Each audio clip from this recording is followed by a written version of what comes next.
Hello बच्चों, समर्पण ज्ञान स्कूल से मैं तेजल पटेल और आज हम पढ़ेंगे कक्षा 3 का पाठ क्रमांक 9 जो शीर्षक है कब आऊँ।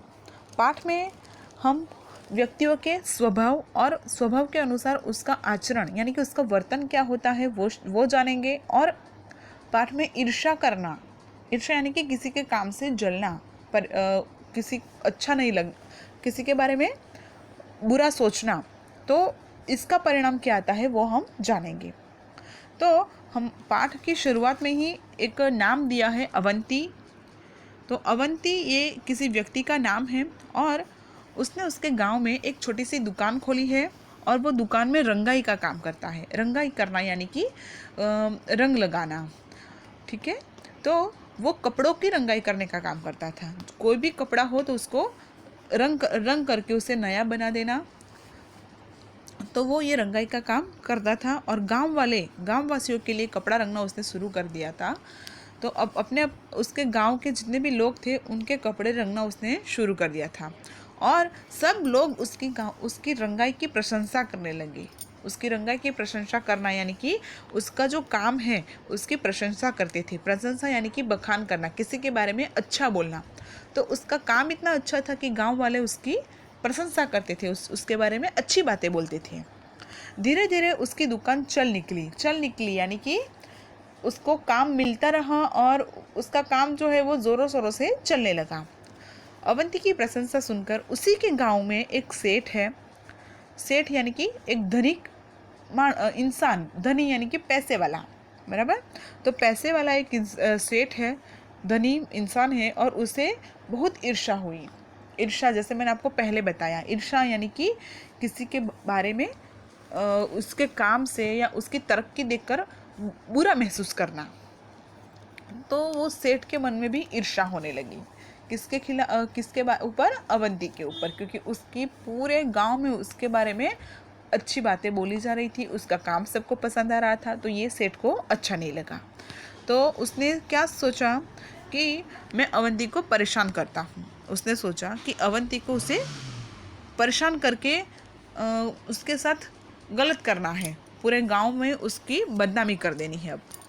तो उसने क्या किया, एक कपड़े का टुकड़ा लेकर वो अवंती की दुकान पर आया। देखो यहाँ पर लिखा है, अवंती को परेशान करने के लिए वह सेठ कपड़े का एक टुकड़ा लेकर अवंती की दुकान पर जा पहुंचा। दरवाजे के अंदर घुसते ही सेठ बुलंद आवाज यानी कि एकदम जोर से, एकदम स्ट्रिक्ट आवाज के अंदर थोड़ा अभिमान, घमंड भर के उसने आवाज लगाई कि अवंती, ज़रा यह कपड़ा तो अच्छी तरह से रंग दो। मैं देखना चाहता हूँ तुम्हारा हुनर कैसा है। तुम्हारी काफ़ी तारीफ सुनी थी, इसलिए यहाँ पर मैं आया हूँ। उसने अवंती को ज़ोर से ये बातें बताई कि पूरे गांव में तेरी वाहवाही हो रही है, सब तेरी प्रशंसा कर रहे हैं, तो मुझे भी देखना है कि तेरा काम कैसा है। मेरा ये कपड़ा तू रंग दे। और अवंती ने बड़े ही नम्रता के साथ सेठ जी से पूछा कि सेठ जी, कपड़ा तो मैं रंग दूंगा, पर आपको किस रंग में रंगवाना है? मुझे वो रंग का नाम बताइए, तो मैं उस रंग में कपड़े को रंग दूंगा।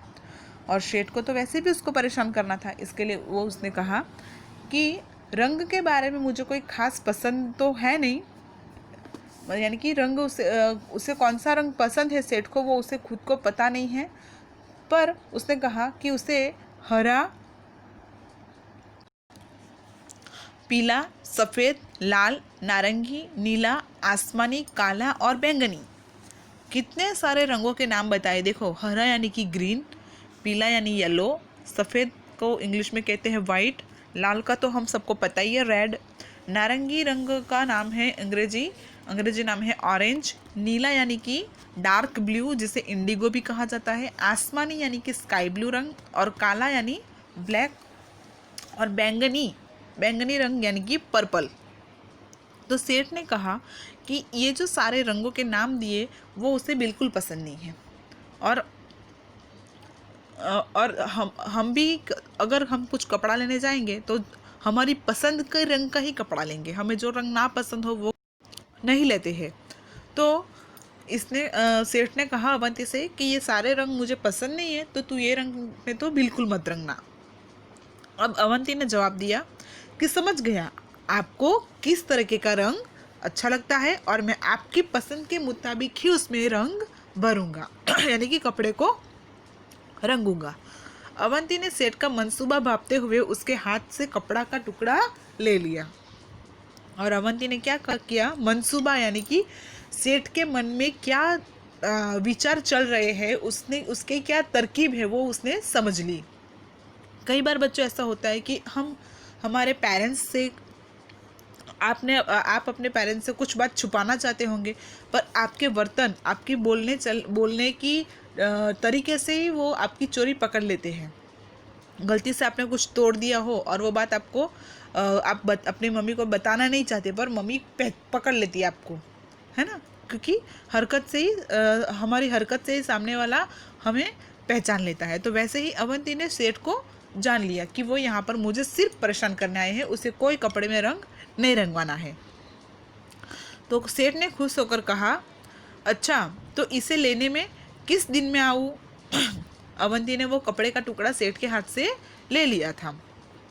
अब सेठ ने पूछा अवंती से कि मेरा काम कब तक हो जाएगा और मैं कब तक लेने आऊँ? तो अवंती